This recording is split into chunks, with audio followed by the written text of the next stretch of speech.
الحمد لله والصلاة والسلام على رسول الله. طبعا قابلنا الوالد أحمد علي جابر عصاف، وهو من أهل بادية البركة، هذه بطاقته. أيوة.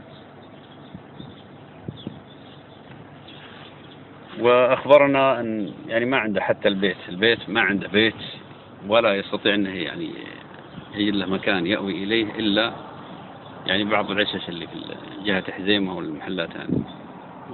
طيب ايش تقول يا والد الله يعطيك العافية؟ نقول خير. كنا ما علينا خلاص.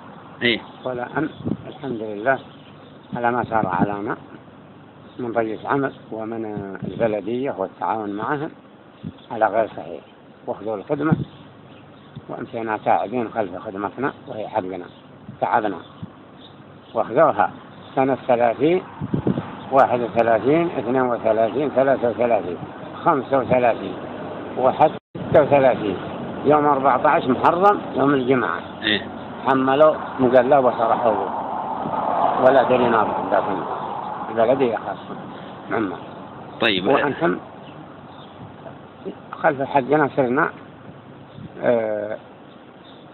منهوبين أو منكوبين خلفها. هذا المال اللي راح، ونرجو من الله سبحانه وتعالى إن الله يرجع لنا. طيب أنت الحين يعني ما عندك بيت؟ ما عندي بيت. وين تسكن؟ في الصبولة. وش الصبولة يعني؟ الصبولة عشش. العشش اللي جات خزيمة منها والشام منها والجنوب. طيب كيف تسكن يعني؟ تنتظر ولا كيف يعني؟ لأن عندما يفلحون أول صبح أقعدهم ونمت مكانه عليه الصباح ونشيط. طيب وش عملك الحين؟ أنا أشوف اللي معك هذه. هذه معذبة. وريكم يا أيوة.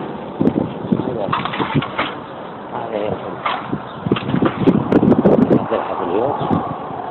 أنت الحين يعني جالس تبيع المعلبات؟ نبيعها الحمد لله. الله المستعان. لأنهم سبقونا عليها وضمة في العام. طيب تبغى توجه رسالة مثلا من يبني لك بيت؟ والله لا يقول ويتواصل معك. جزاكم الله خير. طيب الله يكتب أجرك ويستر أمرك. هذا رقم الجوال الوالد 05 طبعا هنا يعني قد حصل له فاعل خير جزاه الله خير من صوره